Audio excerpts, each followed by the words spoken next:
상승장의 투자 기술을 동일하게 적용하기 때문에 발생되는 문제라고 생각해요. 상급지가 떨어지느냐 B급지가 올라붙느냐에서 상급지가 떨어지는 상황을 기다림이라고 하는 시간을 하나 플러스해서 투자하려고 하는 전략으로 세우는 게 이제 머지않은 시간에 그런 것들이 판이 다시 한번 만들어지게 될 가능성이 있다고 보여져요.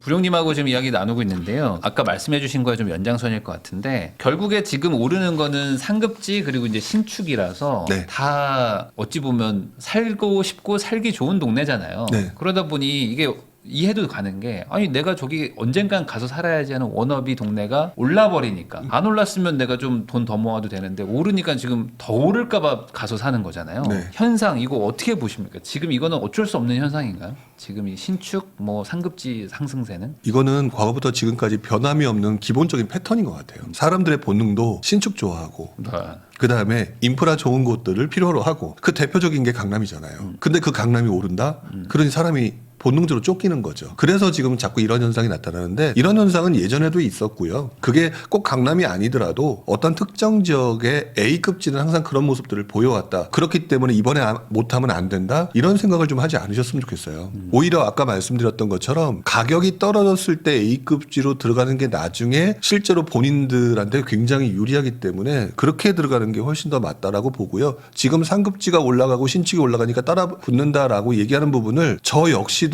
한 15, 16년 전 이전에 그러니까 제가 처음에 투자할 때부터 한 10여 년간 갖고 있었던 생각이거든요. 그 생각을 저도 똑같이 그런 생각을 갖고 있었고 그 당시에 많은 사람들도 그렇게 생각하고 있었는데 오를 때 추격해야 된다. 네, 그런 생각들을 갖고 있었는데 지나고 보고 이제 경험이라는 게 쌓이면서 그 오랜 기간을 딱 비교해 보니까 비교가 되더라고요. 그러면서 떨어졌을 때 사는 게 좋은 거고 상급지가 오른다고 자꾸 상급지로만 가려고 하다 보니까 연끌을 하는 거잖아요. 단번에 달성을 하려고.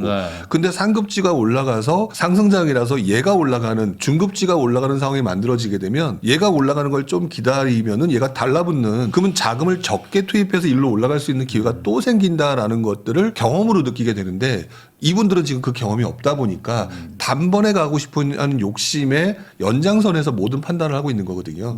근데 저는 좀 전에 표현했던 거는 상급지가 떨어졌을 때 사라라고 표현을 했던 것처럼 반대로 하나를 더 추가한다면 중급지 바로 밑에 있는 중급지가 올라가서 상급지에 붙었을 때 올라가라. 이런 방법으로 계속 반복적으로 하시면 돼요. 근데 꼭 지금 이 방법을 설명을 드렸어도 내가 경험해 본 적이 없으니까 잘 몰라서 간다라고 직관적으로 지금 올라가니까 대출받아서 빨리 가야지. 이 생각으로만 지금 접근하고 계신 거라고 보여져요. 결국에 시간차지 이렇게 올라가면 좀 키 맞추기도 하기 때문에 네. 오른 거보다는 아직 안 오른 거를 가는 게 사실 지나고 나서 보면 맞긴 맞잖아요. 예전에도 보면은 이제 노원이나 이런데 그러니까 뭐 대세 상승장이라고 했던 몇 년 전에도 다 동시에 오른 게 아니잖아요. 다 네. 먼저 강남 가고 그다음에 찬이 이렇게 차근차근 갔었던 건데 그때도 저도 기억나는 게 한 3, 4년 전 노원은 왜 안 가요 하는데 그 뒤로 갑자기 막 노원이 막 올라가고 막 이런 일들이 있었거든요. 그래서 그때 사람들이 나타났던 또 현상이 내가 그 집을 파니까 그 집이 오르더라. 이런 맞아요. 현상들을 보면은 복귀를 하셔야죠. 그때 내가 마음이 조급해가지고 팔았는데 그때는 이미 상급지가 올라서 여러분들이 안달복달하는 그런 느낌이었는데 그 흐름이 이제 넘어오고 있었기 때문에 조금 더 기다렸다가 얘가 오른 다음에 올라갔어야 되는 그 방식이 기본 방식이다라는 걸 몰랐으니까 그런 행동이 나온 거거든요. 그러니까 지금도 여전히 왜 내가 팔면 그럴까요? 라고 하는 분들이 있다면 그러면 다시 한번 그때 상황으로 돌아가서 복귀를 해보면 그러면 내가 그때 얘가 오르고 난 다음에 넘어갔으면 훨씬 더 유리했을 텐데 자금이 덜 들었을 텐데 이런 생각을 해보게 되실 거예요. 이것도 일종의 뭐 힘의 응축 개념으로 본다면 안 오르고 버티고 있는 것도 어찌 보면 이제 힘을 이제 모으고 네. 있는 거라고도 볼 수도 있는 거겠죠. 그럼요. 근데 그걸 이제 못 참고 이제 나는 이 가격에 팔아서 대출 받아서 비싼 상급지로 가는 거는 별로 네. 좋은 투자 방식은 아니다. 근데 그럼에도 불구하고 지금 그래도 한 1, 2년 정도 지금 침체장이 계속 가면서 계속 상급지만 가고 있으니 우리 동네도 올 줄 알았는데 안 오잖아요. 이게 네. 느낌이 안 온단 말이지. 네. 그래서 지금 불안하신 것 같긴 해요. 그게 제가 지금 항상 제가 뭐라고 표현하고 있냐면 여러분들과 조금 표현이 좀 그렇지만 전문가라고 얘기를 하시지만 경험이 짧은 분들이 무슨 얘기를 하냐면 상승장과 하락장을 구분해서 표현을 해주셔야 되는데 상승장의 투자 기술을 지금 시장이 별로 좋지 않은 이 시장에 동일하게 적용하기 때문에 발생되는 문제라고 생각해요. 지금 시장에서는 그렇게 접근하시면 안 되거든요. 시장이 상승할 때는 밑에 응축하는 그 B급지, C급지가 따라가는데 그때는 이미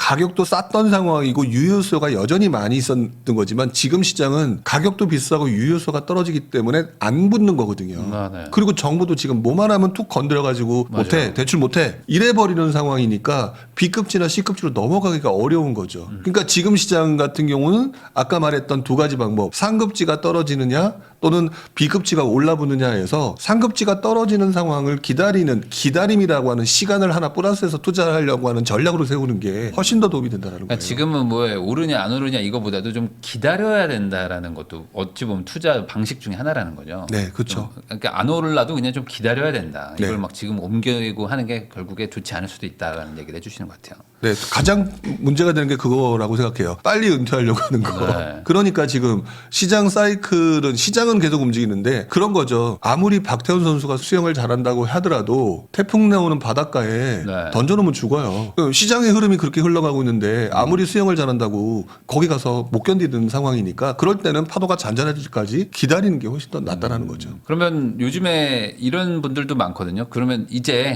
어차피 뭐 지금 집값 뭐 올라가는 동네는 한정돼 있고 어차피 저거 못 사니까 우선 전세나 이런 걸로 좀 더 살면서 뭐 청약 노려보자 이런 분들도 많은데 또 청약도 이제 분양가들도 높아지고 네. 그리고 청약 물량도 좀 줄어들다 보니 이런 분들도 좀 불안해하시는 게 있거든요. 청약 노리고 있는 게 맞나요? 어떻게 보셔야 돼요 지금? 네, 청약 통장을 가지고 계셔야 된다고 생각을 하고요. 저 역시도 가족 전체 청약 통장을 다 준비해놓고 대기 중이에요.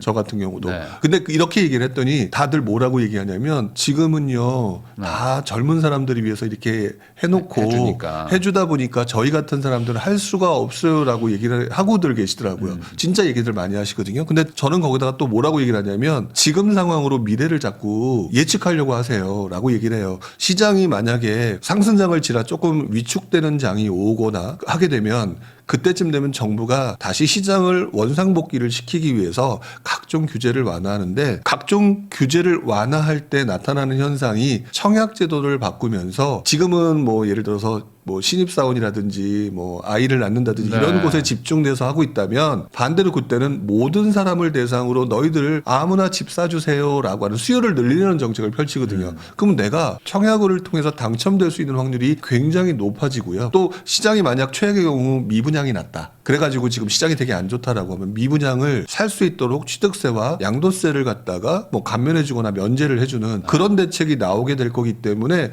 금상첨화의 상황이 만들어져요. 실제로 제가 두 번의 금상첨화, 아니 정확히 말하면 세 번이죠. 7년, 8년도 IMF 외환위기 직후에 그런 현상이 있었었고요. 네. 그 다음에 2008년에서 9년 사이에 지방주택 정상화 대책이라고 해서 다 그쪽을 지방을 다 풀었고요. 그다음에 세 번째 2014년도 전후에 박근혜 대통령 시대의 대책을 통해서 그때 빚내서 집사라는 얘기 다 기억하실 거예요. 그렇게 해서 하면서 다 풀었어요. 이 세 번의 기회가 있었거든요. 네. 그러니까 저는 이 세 번의 기회를 보면서 아 이것들도 정부가 이렇게 바꿔나가는구나라고 얘기를 하고 있기 때문에 제가 그런 얘기를 하는 거니 제가 어디서 대충 허투루 그런 얘기 듣고 와서 하는 게 아니라 제가 실제로 다 경험했던 거고 여러분들이 해서 청약시장을 지금은 내가 아니더라도 앞으로도 안 될 거라는 착각에 빠지지 마시고 열심히 앞으로 언제 올 수 있을 거라고 예상되는 그런 기회를 위해서 청약통장은 갖고 유지하시고 청약을 계속해서 넣어 가시라 이런 말씀 드리고 싶어요.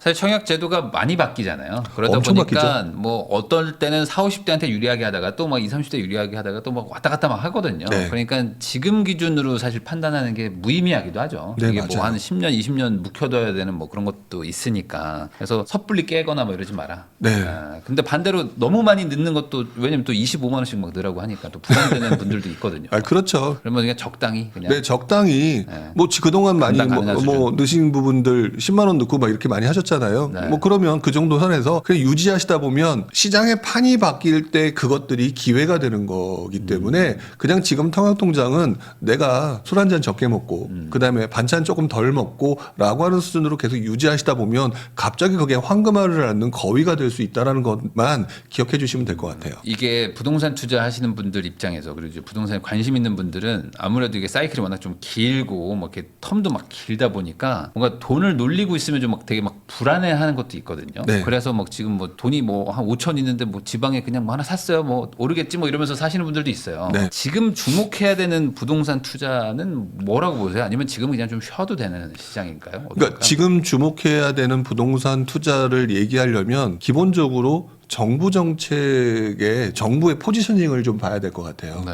정부 정책의 포지션을 보면은 일단 먼저 간단하게 봤을 때 정부가 지금 서울과 수도권 특히 서울 부동산 그 강남 부동산이 그렇게 되면서 사실 지난달에 가계부채 회의했고 그리고 며칠 어저께인가 또 회의했고 그 포지션으로 이미 우리는 느껴야 돼요. 아 얘네들 서울 쪽 강남 쪽 부동산이 더 이상 올라가는 거에 부담을 느끼고 있구나라는 거거든요. 네. 그렇기 때문에 제가 서울 또는 강남의 부동산에 추격 매수하지 말라는 식으로 얘기를 하고 있는 거고요. 네. 반대로 그 상황을 보게 되면 이미 바로 직전에 영양가는 없었지만 대책이 하나가 나왔어요. 건설 경기를 네. 위해서 각종 대책이 나왔는데 그때 많은 분들이 지방을 쳐다보면서 그러니까요. 얘기를 했었잖아요. 저는 정부가 일단 던졌어요. 일단 방향을 턴한 거거든요. 뭐냐면은 건설 경기를 살리기 위해서 딱 그 뭔가 턴을 했는데 갑자기 모든 선물 보따리를 다 풀어주면 우리들도 눈치 없는 애들도 다 알게 되거든요. 지방 가라는 얘기네. 그럼 우르르 몰려가서 집값을 올려놓을 수 있는 상황이 싫은 거죠. 그러니까 이번에 대책이 딱 나온 거를 보게 되면 공공에서 하겠다 이렇게 되거든요. 네.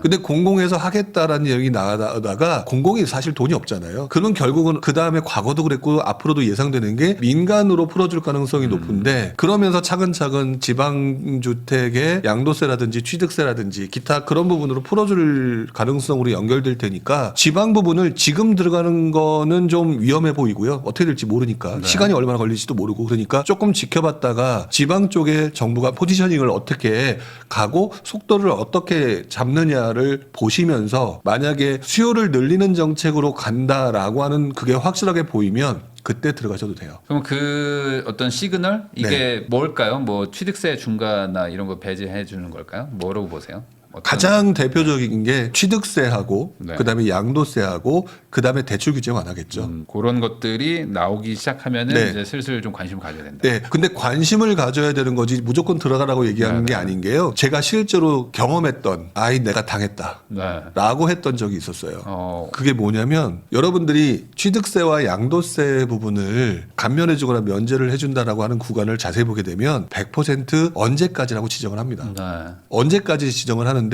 이 지정된 게 이 무서운 거예요. 근데 사람들이 잘 모르세요. 네. 왜냐면 내가 당해봤으니까 알아. 뭐냐면 지방의 미분양 주택이 엄청나게 많거든요.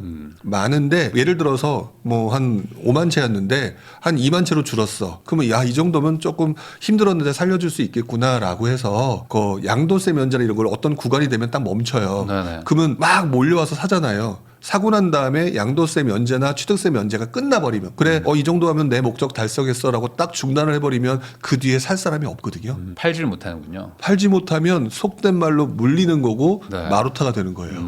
맞아요. 이 지방 투자가 진짜 리스크가 있어요. 네, 그래서 이 말을 제가 하는 이유가 제가 이렇게 얘기하게 되면 또 착각하고 받아들이는 게 그러면 그거 풀리면 들어가라는 거구나 라고 얘기들 하시고 아마 그때쯤 되면 또 많은 전문가들이 그렇게 얘기할 가능성이 높은데요. 그때 들어가시는 게 아니에요. 그때 판이 만들어지고 난 다음에 지방에 있는 수요가 그때 말씀드렸던 그 미분양이 점점 사라지고 A급지가 올라가는 상황이 만들어지면 그리고 수요가 계속 나면서 청약 경쟁률이 엄청나게 높아지고 이렇게 되면은 이게 수요가 무궁무진하고 옆으로 번져나가겠구나라고 하는 판이 만들어지게 되거든요. 그때쯤 되면은 구축도 오르고 전세 낀 집도 오르고 난리가 나요. 이런 상황이 만들어지기 때문에 정부가 수요를 진작을 시켜서 어느 정도 신축과 그 지역의 A급에서 B급으로 넘어가는 정도의 상황에 내가 보면 그 흐름과 느낌을 알잖아요. 네네. 그것들을 했으면 늦은 것 같아도 그때가 오히려 훨씬 더 좋은 시점이거든요. 네네. 그렇게 투자하는 게 훨씬 더 낫지 어설프게 지금 미분양 주택 지방 같은 경우는 한 5만 채, 6만 채 있다라고 네. 얘기하는데 5만 채, 6만 채에서 갑자기 한 2만 채로 줄었으니까 정부 입장 됐어. 이제 중단 딱 그러는 순간은 여러분들은 속된 말로 물리는 상황이 될 수 있다. 실제로 제가 물렸거든요. 그러니까 확실히 살아났을 때 들어가도 늦지 않다. 근데 지금 방향 자체는 지방을 살리려고 하기 네. 때문에 눈여겨봐야 된다. 근데 서울과 수도권은요. 지금 보안이 점검회의 하겠다는 거 보니까 조금 걸릴 수 있을 소지가 있다. 이렇게 보셔야 되고요. 그리고 두 번째는 지금 우리가 잘 모르고 있지만 항상 투자는 싸게 사서 비싸게 팔라라고 얘기를 하는 과정이잖아요. 네. 그런데 지금 최악인 상황을 보게 되면 서울과 수도권의 비아파트 시장이에요. 네네. 비아파트 시장인데 비아파트 시장도 지금 보셨던 것처럼 재작년에 비아파트 부분에 대한 어느 정도 규제를 완화하고 그다음에 전세 사기 뭐 이런 이런 것들 때문에 지금 빌라나 이런 거 다 관심 없잖아요. 네. 전세 가격 떨어지고 투자자들이 들어올 만한 여건이 안 되니까 되게 많이 떨어져서 오히려 지금 안 좋은 상황인데 전세 보증도 어느 정도 맞춰주고 막 이렇기 때문에 전세 사기나 이런 부분의 문제들이 어느 정도 사라져가고 있거든요.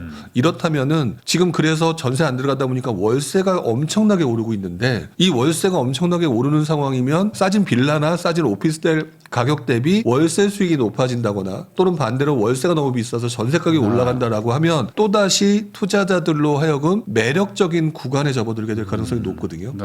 그러면 분명히 촉이 빠른 사람들은 천천히 준비하면서 들어가게 될 것이다. 근데 일반인들은 이 과정을 잘 모르기 때문에 에이 아니지 그건 끝났어 이렇게 얘기하는 경우가 많은데 지금 현재 입장에서 보게 되면 우리들이 대세인 서울 수도권의 아파트보다는 지방과 비아파트 부분에서의 수익형 투자 이 상품이 지금 당분간 점점 강세 또는 투자하기 되게 좋은 시장 환경으로 바뀔 가능성이 높다라고 보여져요. 사실 지금 취득세 중과만 좀 풀어준다고 하면 뭐 네. 빌라나 이런 거 사겠다라고 하시는 분들도 좀 있거든요. 그러니까요. 근데 이제 이게 아직 풀릴 기미가 잘 안 보여서 지금 안 하고 있는 건데 네. 사실 뭐 생각해 보면 서울 아파트 지금 막 올라간다고 하는 것들 대비 사실 격차가 더 많이 벌어져 있는 곳이 비아파트지 않습니까? 네네. 그러니까 이런 것들이 지나고 나면 또 아 그때 샀어야 되는데라고 또 하게 되는 게 어찌 보면 이 투자의 반복 아니겠습니까? 그게 2009년, 10년, 11년에 네. 지금 말씀드렸던 비아파트 부분이 그렇게 해서 엄청나게 활성화돼요. 그때 시장도. 네. 그래서 뭐 그때 수익형 투자 시장에서 여러분들 요즘에도 가끔 가면 보면은 비싼 돈 내고 뭐 고시원 투자도 막 네. 뭐 강의도 듣고 그러시는데 그 투자 이번에 나온 투자가 아니거든요.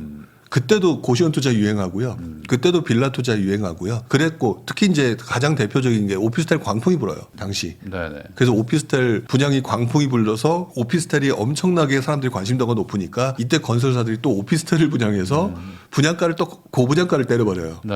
또 비싸게 분양한 거죠. 또 요거 투자를 뒤늦게 들어가서 망하신 분들도 있죠. 그러니까 뭐든지 싸게 사서 비싸게 판다라고 하는 게 저는 과거 얘기를 하다 보면은 가끔 이제 핀잔을 받아요. 자꾸 과거 얘기 위주로 하는데 근데 저는 과거를 통해서 미래 상황을 복귀하는데 사람들이 어떻게 행동했는지를 봐야 된다라고 보는 입장이다 보니까 이 얘기를 하는 이유는 가장 큰 것 같아요. 결국 사람들은 투자가 어려워지면 투자가 가능한 곳을 찾아가는 모습들을 보이기 때문에 그런 대상의 과거 사례를 봤을 때는 결국 지방과 비아파트 부분으로 귀착되는 경우가 있었기 때문에 그것들을 하나의 대안으로서 지켜보라는 차원으로 말씀을 드리는 거죠. 투자자 입장에서는 사실 거기가 지금 어쨌든 기회의 땅처럼 보이긴 하는데 다들 지금 막혀 있어서 지금 못 가고 있는 뭐 이런 것도 있죠. 사실. 네, 그렇죠. 네, 그래서 이제 이쪽으로 언제 가냐 이런 것들을 고민들을 하고 있는데 아직 정책상 이게 좀 안 되다 보니까. 근데 지금 알고 계시겠지만 비아파트 부분을 처음에 푼다고 얘기했을 때 아무도 관심이 없었어요. 네. 그리고 난 다음에 지금 벌써 2년 정도 지났는데 그 사이에 슬금슬금 풀리고 있다라는 거죠. 근데 이미 2년 가까운 시간 동안 관심이 없었기 때문에 다음에 무슨 대책이 나와도 관심이 없을 가능성이 있는데 지금처럼 지켜보라는 얘기는 지금 말씀하신 것처럼 지금은 취득세나 이런 것들이 그럴지 몰라도 지금 아까 얘기 나왔던 것 중에 전세 얘기 있었잖아요. 네. 전세 가격이나 월세 가격이 불안해지면은요 사실상 정부 입장에서는 취득세나 이런 부분에 대해서 다시 한번 고민을 할 수밖에 없을 거라고 저는 생각이 들어요. 빨리 공급할 수 있는 건 빌라나 뭐 도생 같은 거니까. 네, 그렇기 때문에 그쪽으로 우리가 시간이 문제일 뿐 천천히 풀어나가게 될 것이고 지금 당장 투자로서는 좀 애매한 시기라서 답답하지만 이제 머지않은 시간에 그런 것들이 판이 다시 한번 만들어지게 될 가능성이 있다고 보여져요.